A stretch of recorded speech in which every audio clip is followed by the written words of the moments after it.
Oke ya. Sorry.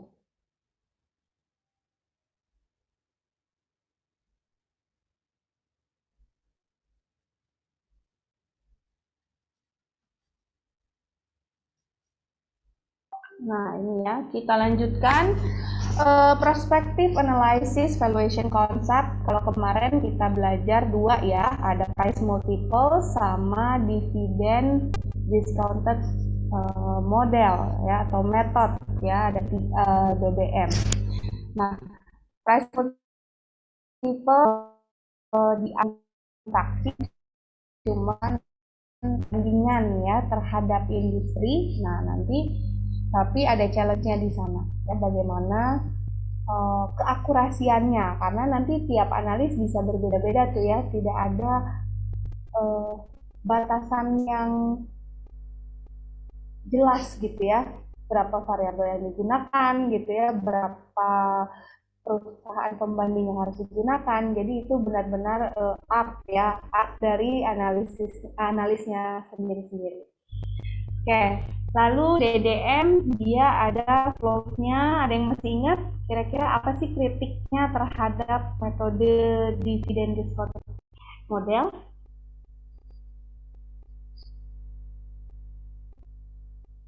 Kritik yang paling penting nih ya, karena ini hal yang utama yang diukur dalam valuation. Ada yang masih ingat? Silahkan. Masih ingat nggak?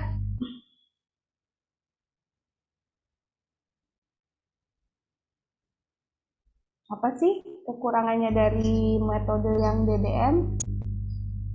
Ferdi, Mas Ferdi, masih ingat nggak Mas Ferdi?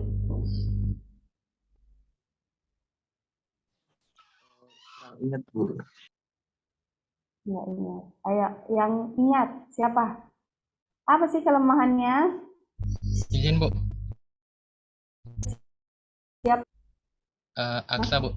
Mungkin ya. kelemahannya itu dari yang saya ingat itu dividen itu kan bisa juga dibiayai dengan pinjaman ya Bu. Hmm. Jadi mungkin itu kelemahannya nggak menggambarkan value creation Bu. Betul ya, 100 buat Mas Aksa. Jadi salah satu kritik terhadap DDM itu adalah dia prosesnya ya kadangkala seringkali bentuknya arbitrer. Jadi kesepakatan gitu ya atau tarik menarik kepentingan. Jadi tidak selalu sejalan dengan proses dari value creation. Padahal dalam valuation kan kita sedang mencoba menarik sebenarnya berapa sih nilai dari perusahaan itu gitu ya. Nah, ini salah satu kritik terhadap nilai DDM. Tapi di sisi lain, DDM ini populer karena familiar lah ya, ukuran-ukuran variabel-variabel dividen itu mudah untuk didapat juga gitu ya. Orang juga memahaminya juga lebih lebih mudah gitu ya dibandingkan menggunakan ukuran-ukuran akuntansi yang bentuknya akrual.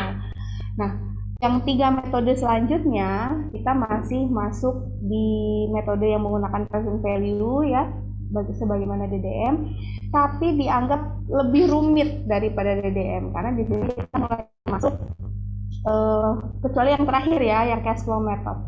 Yang abnormal earning, namanya abnormal earning, yang abnormal operating earning. Nah, itu keduanya kalau kita tidak punya basic akuntansi agak-agak sulit ya. Nah, itu jadi salah satu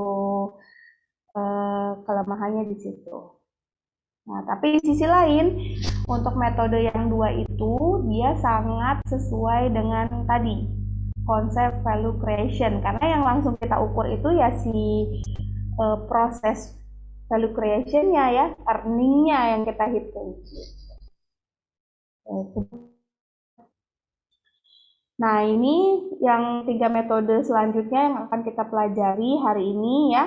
Yang pertama ada residual income, residual operating income, discounted cash flow ya. Oke, sebenarnya namanya kita sebutnya abnormal earning, abnormal operating income, dan discounted cash flow ya. Sama aja. Nah, di sini key issue katanya. Bagaimana mengukur nilai atau value creation dari sebuah perusahaan. Apa apakah dividen mengukur value creation? Nah, ini sebenarnya udah recap-nya tadi sudah dijelaskannya. Ada beberapa kelemahan, begitu juga pendapat dari Modigliani and Miller ya. Itu ahli di bidang manajemen keuangan. Mereka menyatakan bahwa memang lebih ke pembayaran dividen itu dia lebih seperti gitu ya. Perusahaan bisa memilih untuk membayar atau tidak selalu sejalan dengan value creation. Tapi lain halnya kalau misalkan sebuah perusahaan itu memang proses pembayaran dividennya itu dia dikaitkan dengan value creation dari perusahaannya. Jadi misalkan perusahaannya naik sekian, nanti dividennya juga naik sekian ya. Perusahaan rugi sekian, nanti dividennya juga rugi. Nah, itu mungkin kritik terhadap dividen ini jadi tidak berlaku lagi. Jadi nanti tergantung dari perusahaannya. Tetapi di sini yang kita bicarakan adalah pada umumnya. Proses pembayaran dividen itu kan juga ditentukan di RUPF ya. Nah, di situ bentuk kebijakannya kan jadinya seringkali sifatnya arbitrer juga gitu ya kadang-kadang. Oke, nah di sini dalam praktek investor membeli by earnings and expected dividend reflect the firm's earning generating capability. Walaupun dalam prakteknya investor tuh melihat gitu ya earning perusahaan dan kemungkinan dapat dividennya berapa sih. Nah, berapa besar dividen yang akan diterima itu juga merefleksikan kemampuan perusahaan gitu ya. Kalau misalkan perusahaan itu berani untuk memberikan dividen sekian banyak, berarti kan asumsinya di investor itu akan bilang, oh kira-kira berarti perusahaan ini capability untuk menghasilkan earningnya juga cukup baik gitu ya, salah satunya. Walaupun dalam prakteknya biasanya investor lihat juga nih berapa sih tingkat pembayaran dividennya gitu kan ya. Oke. Nah, kemudian kita gunakan metode berikutnya, yaitu metode berikutnya itu kita akan menggunakan earning ya yang dijadikan variabel yang akan kita ukur.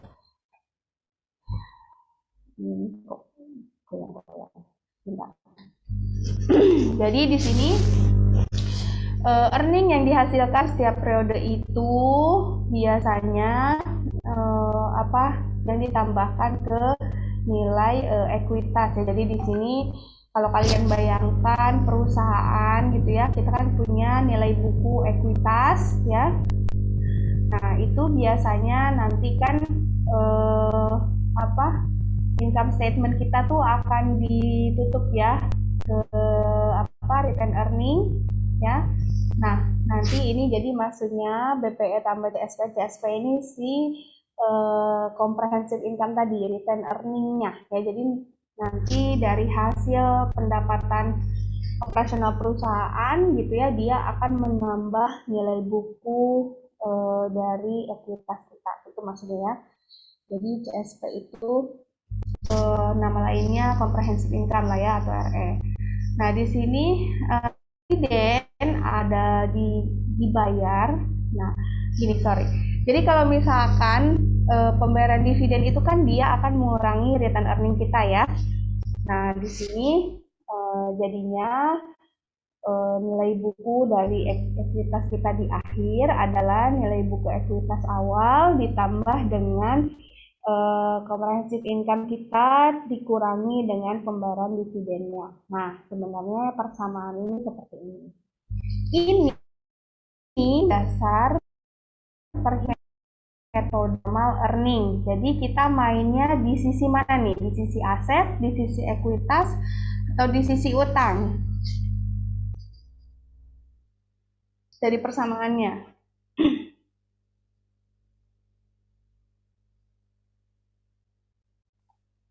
Ekuitas ya, Bu. Ekuitas ya. Nah, berarti ketika nanti kita mendiskontokan, kan dia kan perlu present value ya. Mendiskontokannya kita pakai diskon rate yang mana? Cost of capital dari ekuitas, cost of capital dari utang, atau cost of capital perusahaan keseluruhan? Cost of capital ekuitas, Bu. Betul ya. Jadi kalian ingat untuk yang abnormal earning kita masih persamaannya mainnya di ekuitas. Jadi nanti gunakan discount rate-nya adalah cost of capital equity ya. Kita lanjut. Nah ini value is created when earning is higher than a normal level of earning ya. Jadi perusahaan itu biasanya dia berinvestasi di level tertentu ya. Nah, jadi katakanlah misalkan Listia punya perusahaan nih ya, nilai cost of capital of equity-nya adalah rata-rata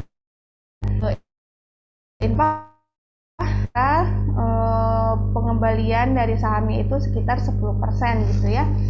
Nah, kapan sih ada abnormal earning? Nah, abnormal earning terjadi ketika CSP tadi ya. Nah, nilai comprehensive income kita jauh melebihi 10%. Nah, gitu ya. Kalau misalkan masih 10%, gimana Bu? Nah, itu masih normal. Itu namanya normal earning. Jadi normal earningnya itu ya nilai ekuitas kita dikalikan dengan cost of capital of equity kita gitu ya. Nah, tapi kapan sih abnormal earning? Abnormal earning terjadi ketika kita mendapatkan lebih dari si 10% tadi ilustrasinya gitu ya. Nah, jadi secara konsep di sini tadi ya, sebuah perusahaan itu biasanya dia berinvestasi itu ya dalam sebuah project yang equals the required return.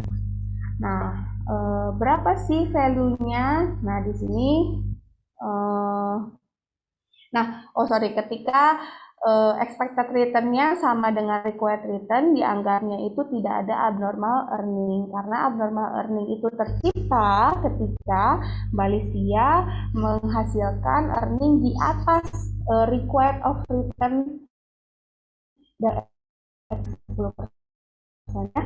Nah, jadi di sini abnormal earning adalah ketika perusahaan itu comprehensive income-nya lebih dari normal earning-nya. Ya, nah normal earning level dihitungnya bagaimana? Required return of equity dikalikan dengan book value of equity-nya, gitu ya. Nah, ini sudah oke. Nah, ini matematisnya ya kurang lebih ya. Nah, abnormal earning sama dengan net comprehensive income dikurangi dengan required return on equity kali beginning of period book value. Kenapa menggunakan beginning of period book value?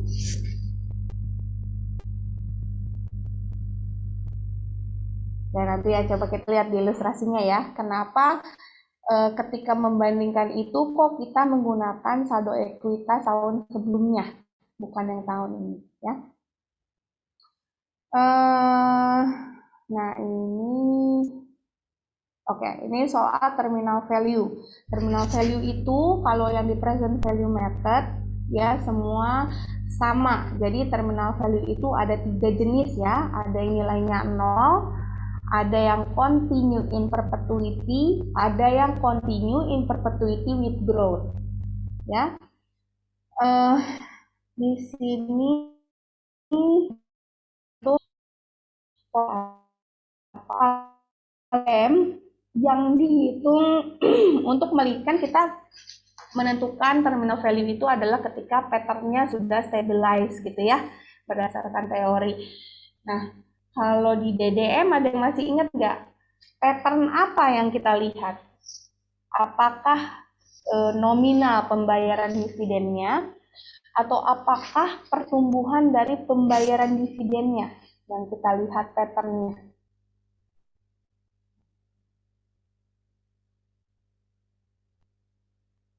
Izin Bu, growth dari pembayaran dividennya Bu.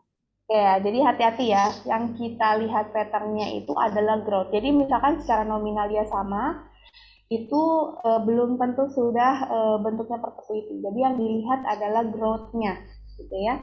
Apakah sudah stabil atau belum. Nah, kecuali yang nomor satu. Kalau nomor satu dilihatnya tuh nominalnya. Jadi secara nominal memang dia sudah tidak ada lagi nol gitu ya. Nah, jadi nanti untuk menentukan apakah dia continuous in perpetuity atau perpetuity growth, kalian perhatikan growth-nya. Nah, ini juga sama. Nanti kita lihat ya.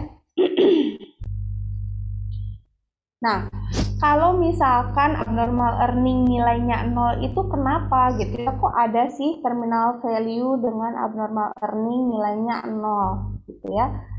Oke, abnormal earning 0 itu artinya perusahaan masih mendapatkan untung atau merugi atau impas.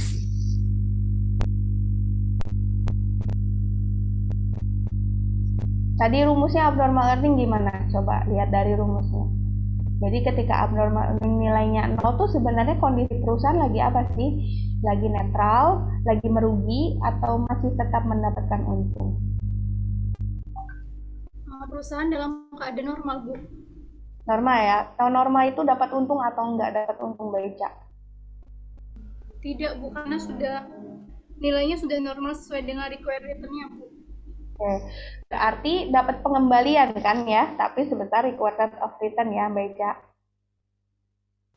Iya, Bu. Oke, nah jadi sebenarnya kalau dari sisi earning perusahaan masih tetap mendapatkan keuntungan, tapi besarnya itu dianggap normal. Jadi kalau misalkan dikatakan AE-nya adalah 0, berarti sebenarnya perusahaan masih mendapatkan earning tapi sebesar normal earning ya. Nah, jadi di sini bukan berarti AE 0 itu nanti perusahaannya nggak dapat keuntungan gitu ya, tapi dia masuknya ke tahapan normal earning. Nah, kenapa ini bisa terjadi? Nah, ini sebenarnya sudah kita bahas ya di 2 minggu lalu berarti. Bagaimana yang hasil dari penelitian growth dari keuntungan perusahaan itu relatif akan stabil di titik tertentu. Misalkan yang sebelumnya sangat untung, nanti dia akan turun ke bawah ya. Jarang sekali ada perusahaan yang bisa mempertahankan extraordinary earning ya dalam waktu yang cukup lama. Karena di sini kita sudah bicara pasar persaingan sempurna ya, industri competition, government intervention, misalkan seperti sekarang kan komoditas yang lagi tinggi ya. Nah, tapi tidak lama biasanya sih perusahaan mencoba untuk menstabilkan ya. Jadi mengatur harga penjualan gitu ya, seperti minyak kelapa sawit kan sudah ada isu-isu nih akan segera diatur karena sekarang kan harganya lagi tinggi banget gitu ya. Nah, sehingga untuk perusahaan mempertahankan abnormal earning itu agak sulit juga gitu ya karena ada beberapa hal tersebut. Nah, lalu yang kedua bentuknya. Nah, ini adalah bentuk terminal value yang paling common untuk kita jumpai ya. Jadi biasanya abnormal earning-nya itu continue in perpetuity ya. Nah, jadi kenapa? Karena memang alasannya yang penelitian tadi itu ya, kalau pendapatan perusahaan itu nanti akan cenderung di satu nilai yang sama gitu ya. Yang paling susah atau yang jarang dijumpai itu di yang nomor 3. Ya, kalian bayangkan ya, perusahaan mendapatkan extraordinary income yang terus-terus naik. Jadi misalkan abnormal earning kita di tahun ini 10.000 gitu ya. Nanti tahun depan naik 10% secara berkala gitu ya. Berarti tahun depannya 11.000 terus naik gitu ya. Nah, ini kan sesuatu yang sangat jarang gitu ya. Begitu susahnya sebuah perusahaan untuk mempertahankan mendapatkan keuntungan yang abnormal. Sampai sini ada yang bertanya? Oke ya, kita lanjut. Nah, ini saya share Excel saya aja ya. Mana ya? Oh, ini.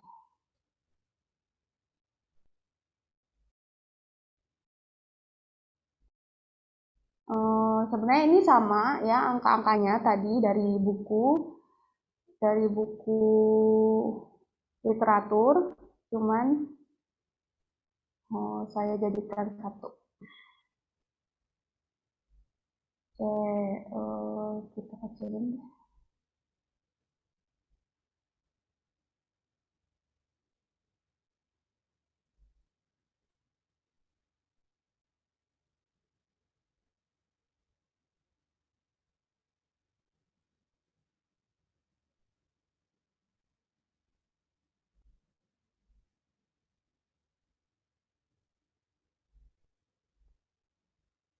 Nah, ini contohnya perusahaan Charles ya.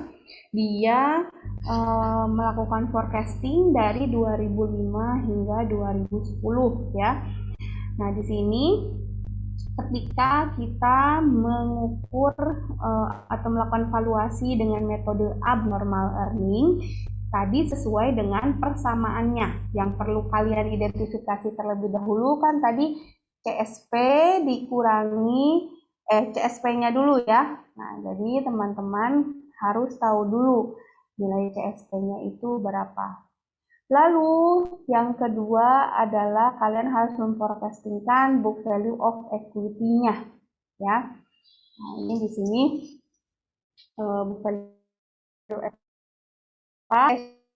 estimate capital for equity. Jadi kan tadi untuk mencari abnormal earning rumusnya adalah CSP ya. CSP tadi abnormal earning ya, rumusnya adalah CSP dikurangi dengan normal earning gitu kan ya. Kalau misalkan CSP perusahaan di atas normal earning dikategorikan sebagai abnormal earning. Nah, normal earning hitungnya gimana? Nah, ini menghitungnya adalah cost of capital equity ya, dikalikan dengan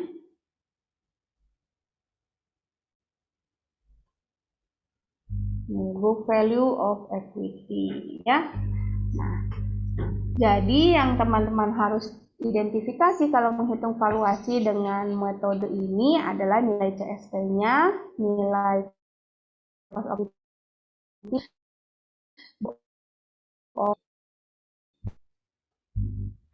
Nah, di sini kita identifikasi nilai CSP-nya, nilai book value of equity-nya, kalian forecasting juga ya, dari sampai 2010. Lalu cost of capital for equity misalkan kita dapat lah ya nilainya 0,14. Di sini kita hitung abnormal earning pakai rumus yang ini ya. Nah, ini jadi untuk 2005 kita hitung CSP-nya 2076 dikurangi cost of capital equity kali book value of equity. Oke, di sini kenapa sih kok book value of equity-nya pakai yang 2004 bukan yang 2005? Coba kira-kira kenapa?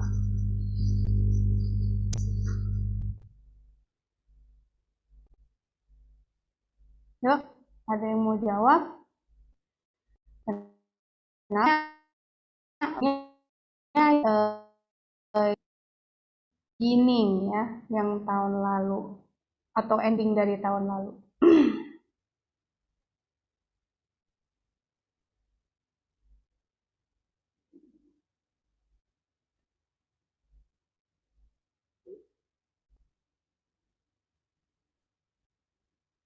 Panda, silahkan. Kira-kira kenapa nih, Panda? Iya Bu, mungkin karena book value ending tahun lalu akan jadi book value beginning tahun selanjutnya Bu.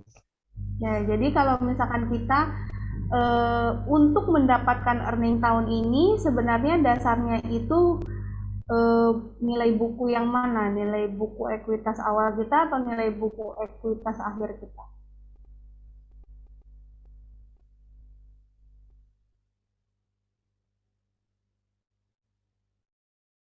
Nilai ekuitas yang kita gunakan untuk mendapatkan earning tahun ini tuh sebenarnya tercerminnya di mana? Di book value ending atau book value beginning?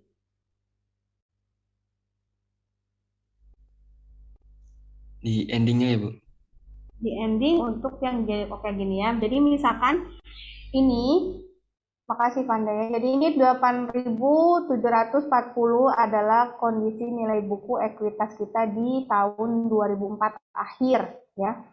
Nah, sebenarnya yang akan kita gunakan ya ekuitas tersebut untuk mendapatkan earning di tahun berikutnya ya ini ya, yang ada nilainya di akhir tahun sebelumnya. Kan sebenarnya 8740 ini akan jadi nilai buku awal di tahun 2005.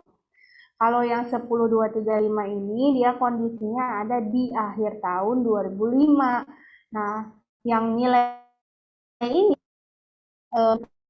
yang kita gunakan di proses produksi atau di proses operasional untuk akhirnya nanti mendapatkan earning di tahun 2006 gitu ya.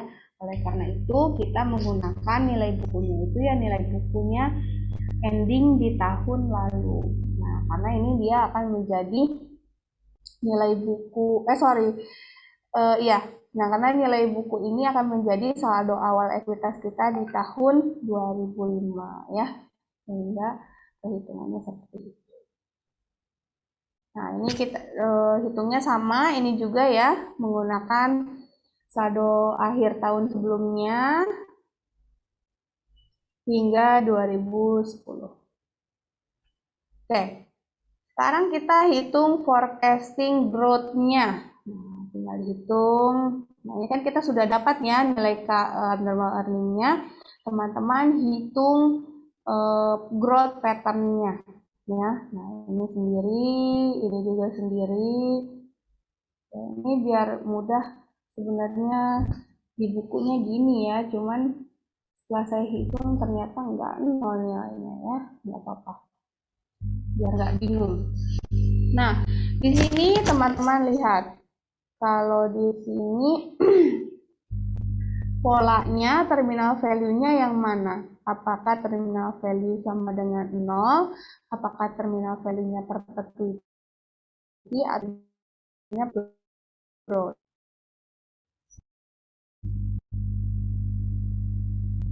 Lihat dari growth pattern-nya ya berarti ya. Nah, ini juga sama. Untuk menghitung, untuk mengkategorisasikan terminal value-nya kita pakainya growth pattern-nya. Yang mana nih? Yang pertama, yang kedua, atau yang ketiga?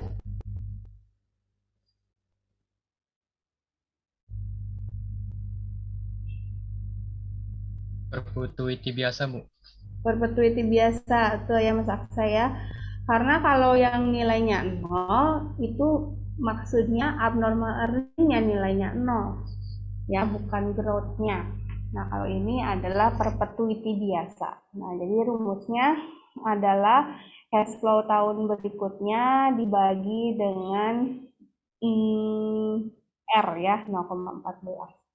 Kita tarik ke 2008.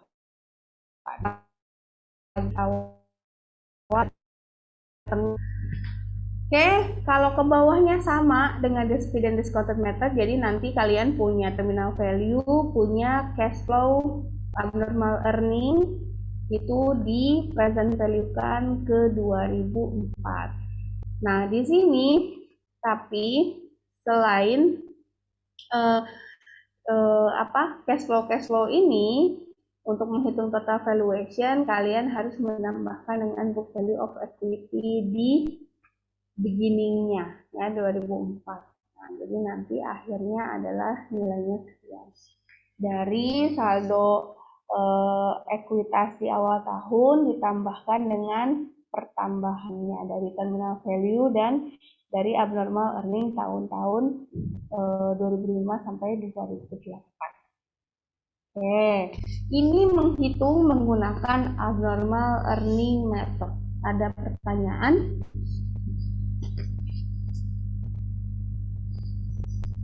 Masih bisa ngikutin lah ya. Nah, oke, ini kita lihat pola-pola lainnya dari abnormal earning. Nah, ini saya bilang, ini adalah model yang pertama. Jadi, abnormal earning-nya nilainya 0. Ya. Nah, ini bisa nggak? Bisa, karena tadi contohnya misalkan dia ada kompetisi di industri dan lain sebagainya. Jadi nanti nilai terminal value-nya adalah oke. Kalau ini contoh yang with growth ya. Jadi hati-hati rumusnya, kalau with growth, rate ini harus dikurangi dengan growth-nya dulu. Jadi cash flow tahun berikutnya 4201 dibagi 14 kurangi 12%. Ya. Jadi nanti 2008 kalian punya dua cash flow. 2007, 2006, 2005 tarik semua ke 2004. Nah, kalian dapatkan nilainya total dari cash flow abnormal earning ditambah dengan nilai buku ekuitas awal. Jadi untuk mengetahui metode ini perhitungnya bagaimana, sebenarnya kalian harus refer kembali ke persamaannya. Tadi kan sudah dijelaskan di awal ya. Kenapa sih Bu kok yang ini ditambah ini, kok yang ini dikurangin itu? Ya, nanti kembali lagi dilihat dari persamaannya masing-masing.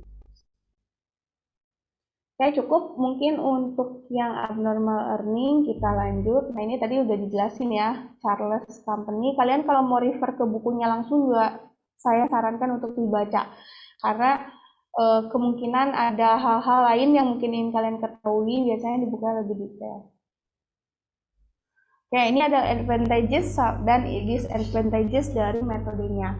Kalau kita bicara metode itu berbeda-beda, pasti ada keunggulan dan kelemahannya. Nah, di sini untuk yang abnormal earning, ternyata by research diperlihatkan bahwa metode ini tuh lebih baik ya mengukur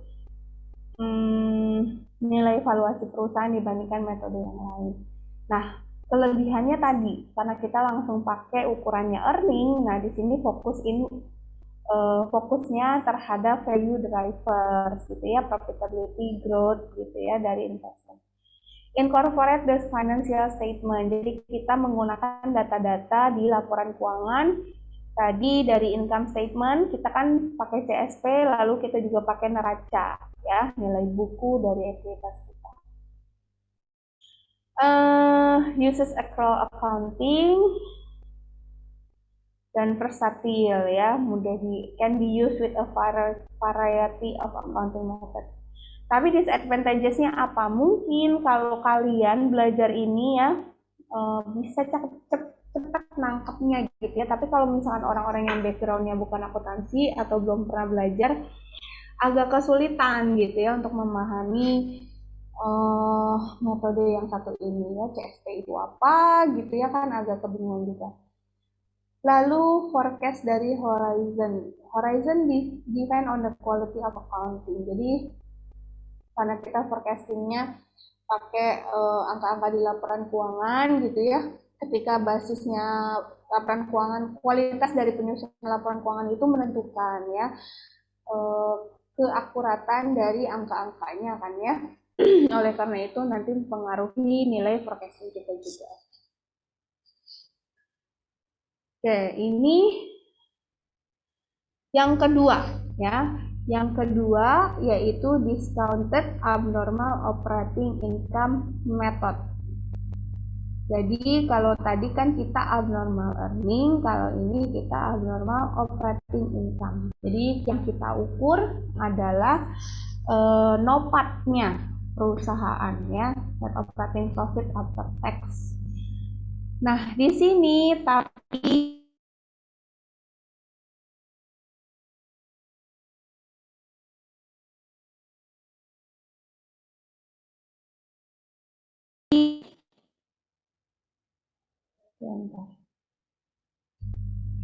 ya. Di sini pendekatannya berbeda. Suara saya jelas teman-teman? Jelas, Bu. Ya, tadi ada gangguan sedikit. Nah, jadi pendekatan berbeda, kita pendekatannya adalah di net operating asset as the measure of value creation. Nah, kalau tadi kita bicaranya perhitungan valuasi itu pendekatannya dari sisi ekuitas, di sini walaupun sama-sama income, walaupun sama-sama earning, walaupun sama-sama pendapatan, tapi ini nanti adalah aset yang kita ukur ya, kalau abnormal operating income method, maka nanti rate dari diskon rate-nya yang kita gunakan adalah rate perusahaan keseluruhan. Jadi bentuknya adalah RWACC ya. Nah, di sini oke, kita lihat bagaimana menghitungnya value of operating asset. Di sini book value of asset ditambah present value abnormal operating earning. Jadi nanti perhitungannya gitu ya teman-teman. Pakai NOA ditambah NOPAT dikurangi cost of capital firm dikali opening NOA. Nah, jadi walaupun sama-sama kata-katanya kan mirip-mirip ya, earning, income gitu, tapi di sini kita perkataannya beda dengan yang sebelumnya. Di sini yang kita valuasi adalah nilai aset perusahaan, gitu ya. Makanya kenapa dia menggunakan cost of capital of the firm. Nah, ini ya persamaannya, NOPAT dikali dengan NOA. Oke, kita pakainya lagi. Pakai Excel lagi ya. Nah, ini contohnya.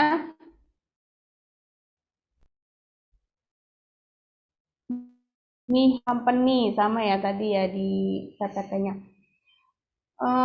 Kita forecasting yang pertama tentu NOPAT-nya dulu ya, karena kan tadi rumusnya seperti itu. Kita cari nilai NOPAT kita forecast sampai tahun yang ditentukan. Sebenarnya forecasting ini kalau semakin panjang itu malah semakin kurang baik ya, karena kemungkinan untuk muncul deviasinya makin tinggi. Jadi biasanya sih rata-rata kalau secara praktek ya, forecasting ini tuh antara 3 tahun sih ya, tapi untuk keperluan soal nanti teman-teman sesuaikan saja. Nah, di sini kemudian kita harus tahu nilai NOA. Kalau tadi kan kita kurangkan CSP dengan book value of equity ya. Nah, kalau di sini yang kita gunakan variabelnya NOPAT dan book value of asset. Jadi NOA ini sebagai aset kita. Sekian nilainya. Nah, sebenarnya mencari nilai kita sedang mencari nilai apa nih? Apakah nilai aset perusahaan, apakah nilai liabilitas perusahaan, atau nilai ekuitas perusahaan? Dari valuation ini kita sedang mencari yang mana?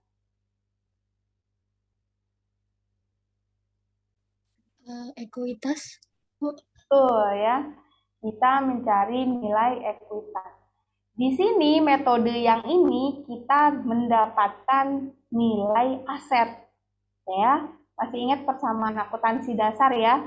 Aset sama dengan liabilitas ditambah dengan ekuitas.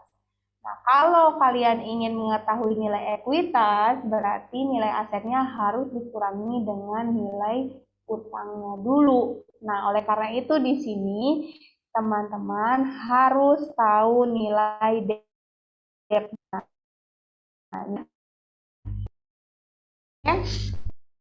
Kepentingannya apa ya? Nanti untuk dikurangkan di akhir ya, bukan dalam rangka perhitungan present value-nya. Nah, di sini estimate cost of capital for the firm jangan ketuker ya, untuk abnormal untuk operating income valuation kita pakai RWACC. Nah, sekarang kita hitung abnormal operating earning-nya ini sama ya. Jadi coba. Nah, di sini abnormal operating income sama dengan NOPAT ya dikurangi normal operating income gitu ya. Nah, kalau yang normalnya hitungnya gimana?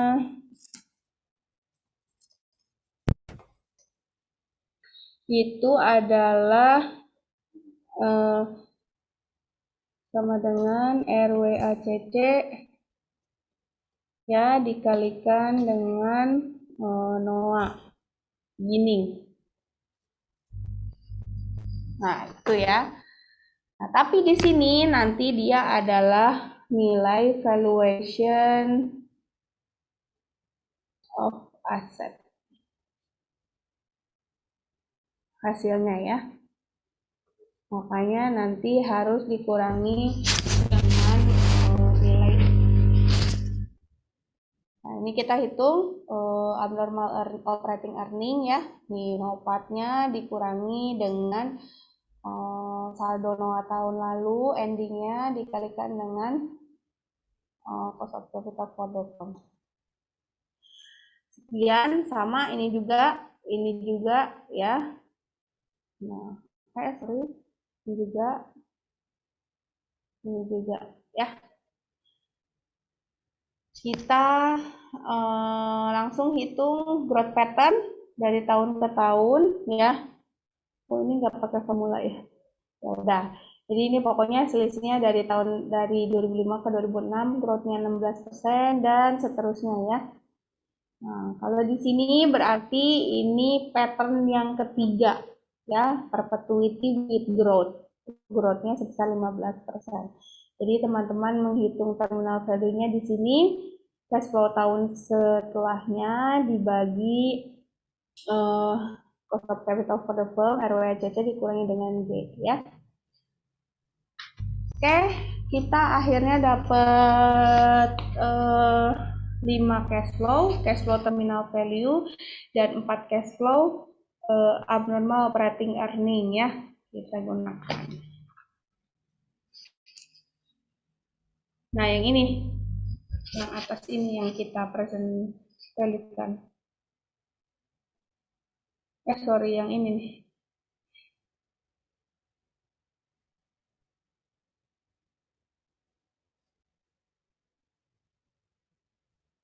Tuh ya.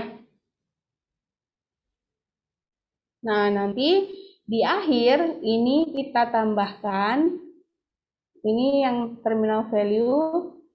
Nah, ini yang penjumlahan dari angka-angka ini. Nah, total value of the firm adalah nilai ke saldo awal NOA ditambah dengan present value-nya. Ya.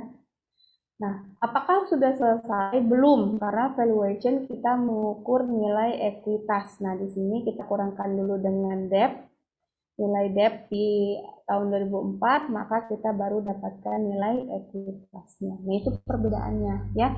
Jadi mungkin bertanya-tanya, Bu, kok yang metode ini begini, metode itu begitu, karena sisi yang di capture itu beda-beda. Yang satu pendekatannya dari sisi ekuitas, yang satu dari sisi aset. Nah, di metode ini ya, yang present value method kan ada 4 ya. Dividend discounted model, abnormal earning, abnormal operating income, dan terakhir nanti cash flow. Nah, 2 ekuitas, 2 dari sisi perusahaan keseluruhan ya. Sehingga untuk yang DDM dan abnormal earning kita pakai cost of capital of equity, sedangkan untuk yang abnormal operating income dengan cash flow ya, discounted cash flow itu menggunakan ROICC karena dia horizonnya adalah valuasi keseluruhan perusahaan ya. Ada pertanyaan? Mungkin untuk pola-pola lainnya ya kurang lebih sama lah ya untuk terminal value-nya ya, seperti yang tadi contoh di abnormal earning. Belum? Kita lanjut ya. Tadi ini ya, ini Mihirs Company sudah.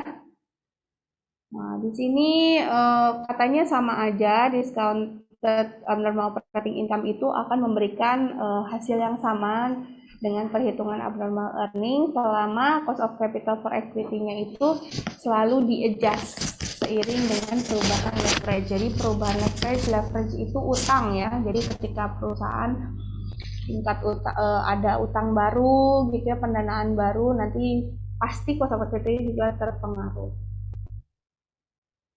Karena kan biasanya utang perusahaan itu identik dengan risiko perusahaan gitu ya. Nah, ketika beresiko risiko atau risikonya berubah, biasanya sih tingkat pengembalian yang diinginkan investor gitu ya akan meningkat juga sesuai dengan perubahan profil risikonya. Oke, ini yang terakhir ya di discounted cash flow model. Nah, konsepnya seperti ini. Ada cash flow from operation. Nanti kita dapat inflow ya dari operasional. Nah, kalau kita dapat inflow itu lalu kita nanti akan keluarkan dalam bentuk investment ya. Jadi di sini sisanya itu free ya bagi perusahaan. Nah, di sini cash flow tadi cash flow from operation dikurangi dengan investment, kita sebut dengan free cash flow ya. Nah, karena kita bicara cash flow-nya dalam bentuk keseluruhan perusahaan, maka diskon rate-nya juga adalah RWACC. Oke ya. Nah, jadi kalau teman-teman memahami konsepnya ya, nggak akan ketukar-tukar. Nah, ini kita ke Excel lagi.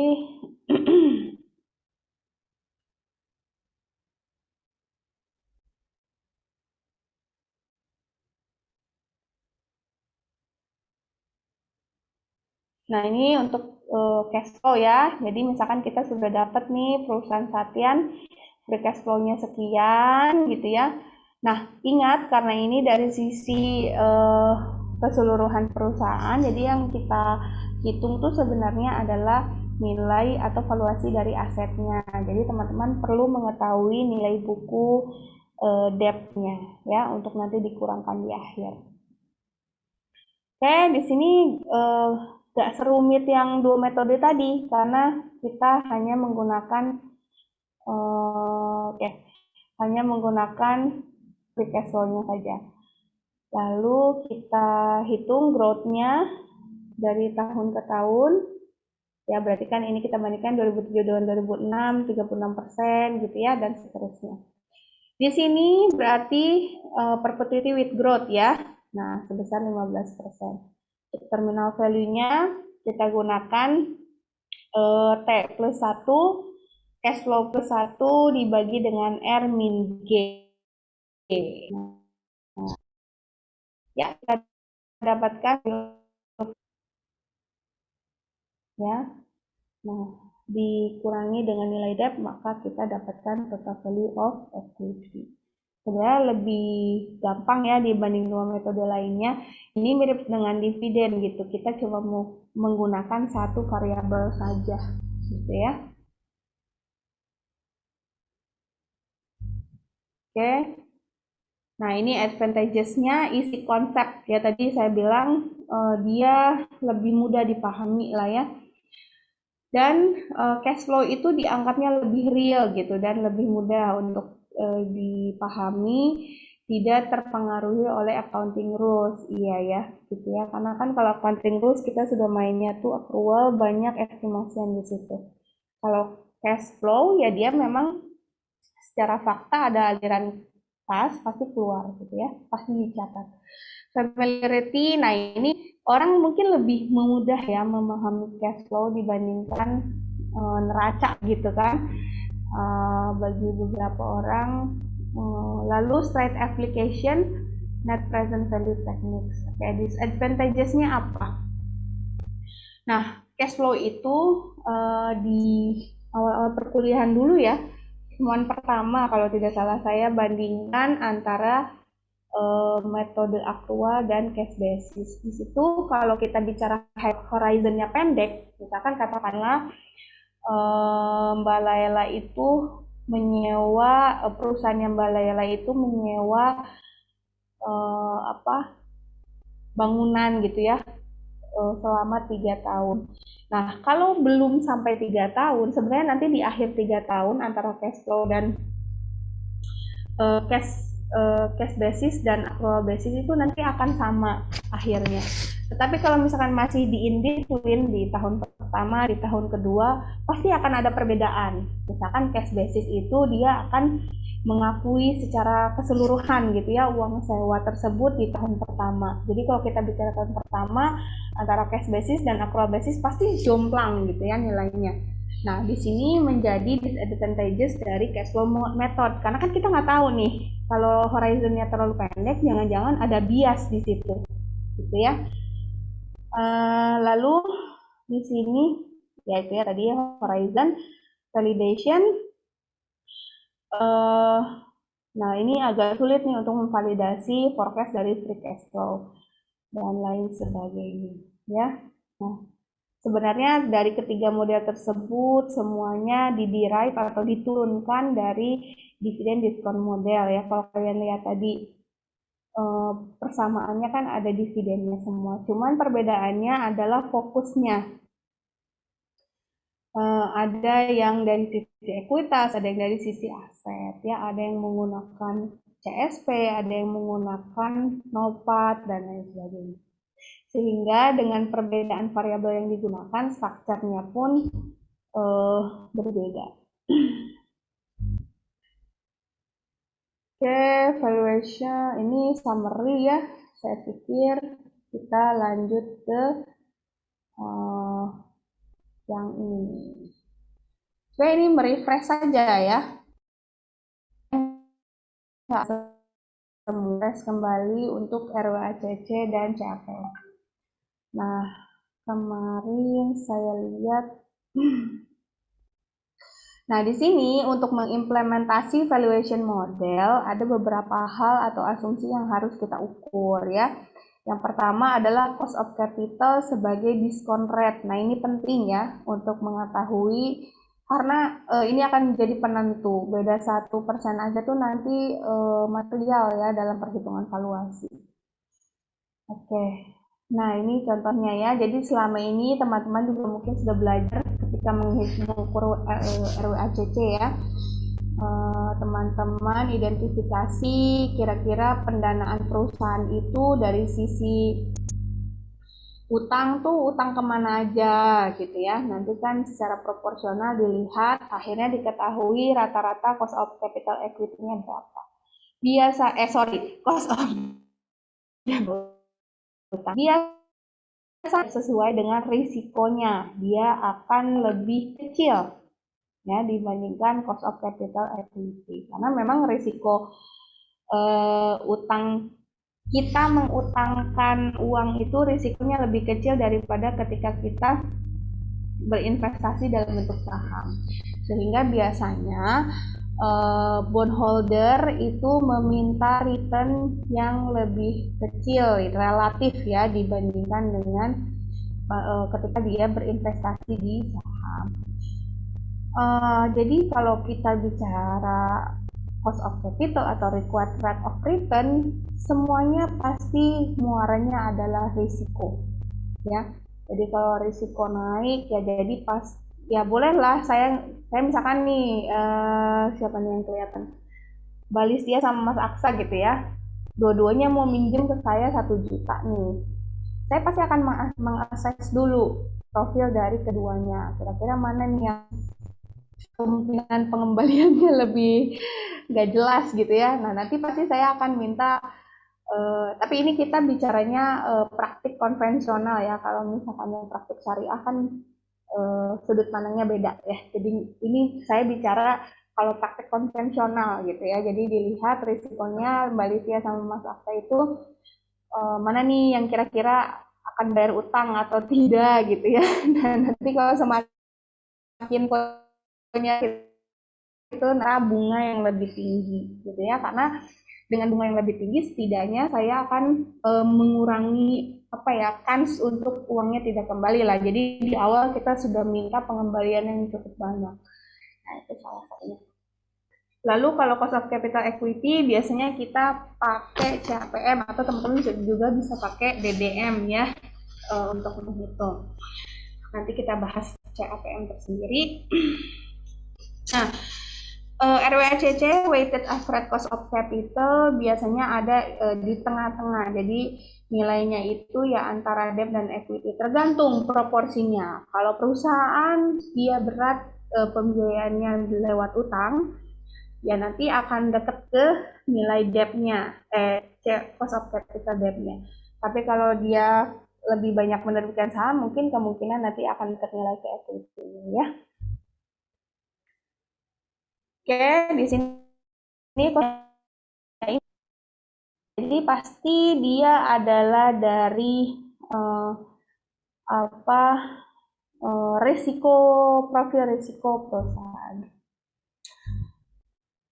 Oke. Nah, ini ya.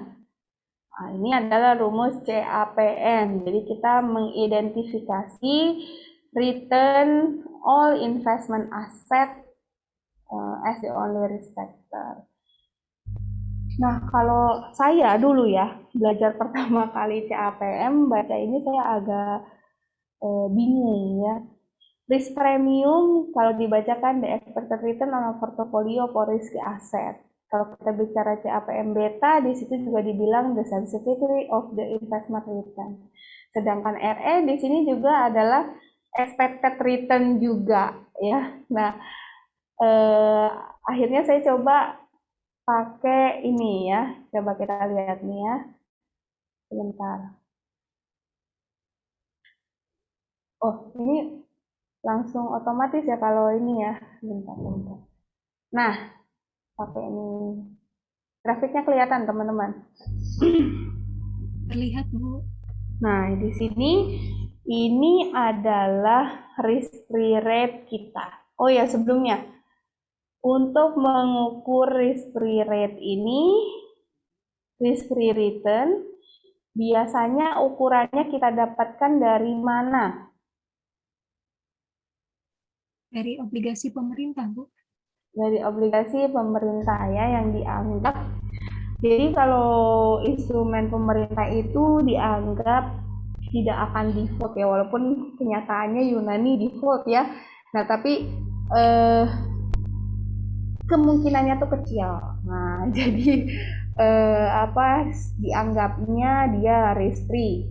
Nah, selain yang dikeluarkan oleh pemerintah ya seharusnya dia lebih beresiko. Jadi contohnya gini, misalkan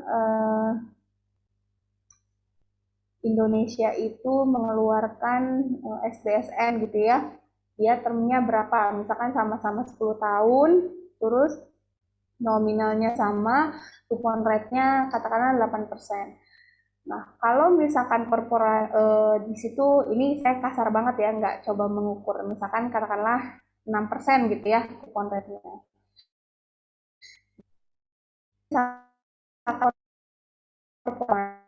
Naik ya 1 tahun dengan nominal sekian, biasanya pasti tingkat kupon rate-nya di atas 6% dimintanya yield-nya gitu ya. Karena korporasi itu pasti dia risikonya lebih besar dibandingkan pemerintah. Nah, tapi kalau ditanya berapa sih lebih besarnya itu, nah itu tergantung ya. Biasanya tergantung dari profil risiko perusahaan itu. Nah, kita bisa membandingkan ya, kita punya 2 data. Ini saya ambil tahun 2019. Nah, ini adalah risk free rate dari Indonesia ya. Nah, sini ya. Oke. Nah, ini kurang lebih adalah tingkat return dari obligasi dari bulan. Nah, kalau tingkat pengembalian rata-rata market di sini nih. Nah, ini adalah risk premium.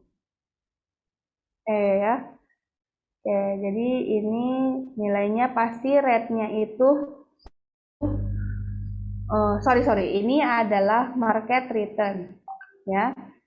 Nah, jadi ini adalah market return. Kalau ini risk free return ya, ini rate pemerintah, ini adalah rate dari non pemerintah rata-rata market ya. Ini satu angka pasti selalu di atas nilai pemerintah. Nah, selisihnya itu kita identifikasi sebagai risk premium. Nah, ini risk premiumnya nih yang bawah ya. Jadi tahun ini, kalau ini katakanlah berapa nih ya? Perbedaannya tuh di atas 5% gitu ya. Kalau tahun 2004.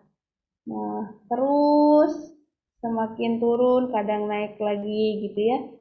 Nah, semakin bedanya tipis ya dari tahun ke tahun di bawah 5%. Nah, di sini risk premium kalau kalian lihat di rumus ini. Nah, yang ini itu adalah perbedaan rata-rata tingkat pengembalian pasar terhadap pengembalian instrumen pemerintah. Ya, jadi semoga dengan ilustrasinya agak kebayang gitu. Apa sih maksudnya? Nah, ini risk rate, gap-nya berapa sih dengan tingkat pengembalian market gitu ya. Nah, ini adalah risk premium yang itu. Lalu kalau yang beta ini apa? Nah, kalau risk premium kita bicaranya adalah rata-rata pasar semuanya. Jadi kalau dibilang tanggal ini rata-rata simpangan pasar terhadap risk rate berapa sih? 3% misalkan rata-ratanya. Tapi kalau kita bicara individu, misalkan BBCA hari ini berapa? Atau BBNI hari ini berapa simpangannya? Nah, itu udah beda. Itu kita harus mengetahui tingkat sensitivitas dari individu. Nah, itu menggunakan nilai beta. Jadi misalkan kalau tadi bedanya 3% gitu ya. Nah, 3% ini rata-rata industri. Nanti diuji tiap individu itu simpangan terhadap rata-rata industrinya itu berapa. Nah, itu adalah nilai beta. Nah, nilai beta biasanya dipublish sama Frevindo, teman-teman bisa akses ya per hari. Nah, ini contohnya. Ya. Nah, di sini saya ambilnya udah lama nih 2019 ya. Astra di sini simpangannya sekitar 0,7 BE 219 dan seterusnya variatif ya. Nah, coba kita cermati rumusnya. Apa sih efeknya beta kalau dilihat dari persamaan ini? Dengan nilai ketika, ini kan kalau di sini kan jadinya kayak setara ya.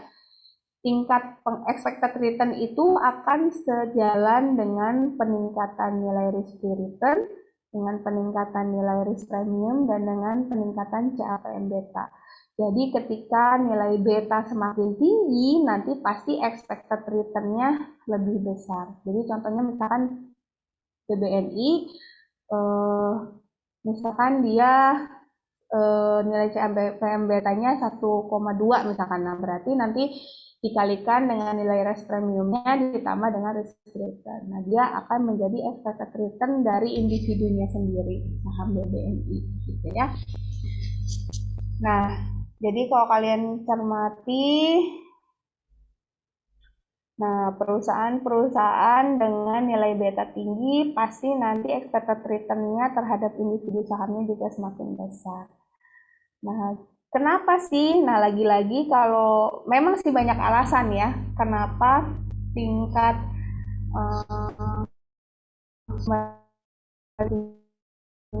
rendah, tapi ya garis besarnya itu kita bisa lihat dari profil risiko. Biasanya dia sensitif. Jadi kalau risiko perusahaan dianggap bagus gitu ya, nanti biasanya dia tingkat pengembaliannya juga yang diharapkan konsumen itu ya akan nuntutnya nggak terlalu besar. Seperti ketika misalkan perusahaan sedang tapi resikonya tidak terlalu baik ya. Nah, contohnya bisa kita cermati juga dari nilai risk premium kita.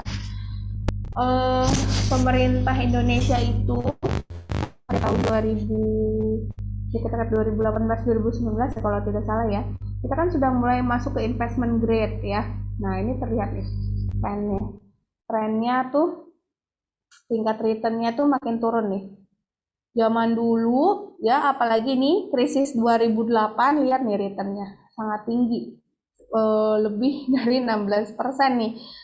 Kayaknya sekarang kalau kalian cari ya udah nggak asli, karena memang menggambarkan kondisi risiko pasar saat itu ya. 2008 kita kan sedang krisis keuangan ya.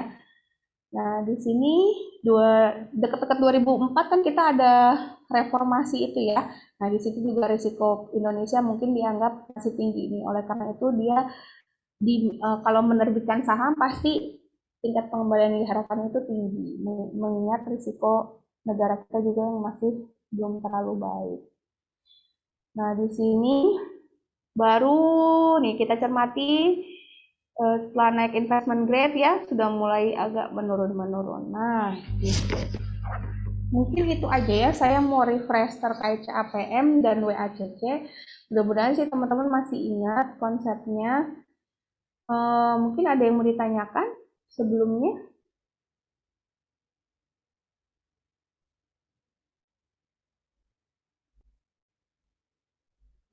Nah, ini untuk nilai return ya, ada yang dikenal dengan firm size effect. Jadi ternyata setelah diteliti, perusahaan dengan ukuran yang lebih kecil cenderung memiliki tingkat return yang besar ya. Masuk akal ya. Kalau perusahaan kecil dia perlu menarik investor, risiko juga mungkin bisa jadi besar ya, karena kan tingkat kepercayaan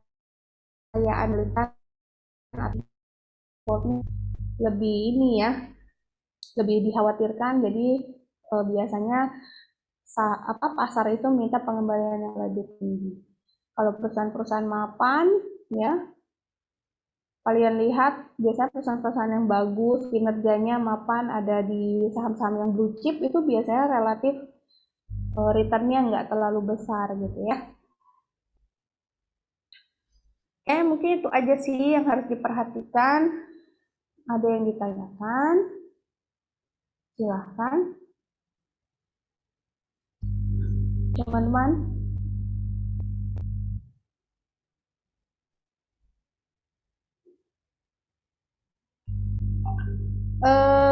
Kita ini ya, selanjutnya kalau begitu untuk kuliah hari ini, pertemuan online-nya saya cukupkan sampai di sini. Selanjutnya teman-teman mengerjakan latihan soal, nanti dikumpulkan di akhir kuliah ya.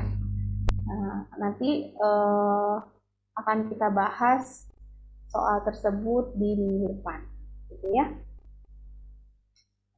Mungkin itu aja dari saya. Kalau tidak ada pertanyaan, saya tanya lagi nih. Ada yang mau tanya nggak? Wah, dagangan saya nggak laku hari ini, nggak ada yang bertanya. Izin bertanya, Bu. Ya, silakan Mas Aksa. Kalau misalnya risk free rate itu diketahuinya ada banyak, Bu. Itu kita cara milihnya itu bagaimana ya, Bu? Apa boleh dirata-ratakan gitu, Bu? Biasanya sih kita pakainya yang 10 tahun, mendekati 10 tahun. Obligasi 10 tahun kalau di Indonesia ya. Berarti melihat dari tahunnya ya, Bu? Ya, waktu. Tenor ya. Baik, terima kasih, Bu. Baik. Ya udah deh kalau begitu. Terima kasih ya untuk kuliah kerjain soalnya. Harap kerjakan dengan yang sudah kita pelajari ya. Baik. Terima kasih. Assalamualaikum warahmatullahi wabarakatuh. Waalaikumsalam warahmatullahi Waalaikumsalam warahmatullahi wabarakatuh. wabarakatuh. Terima kasih, Bu.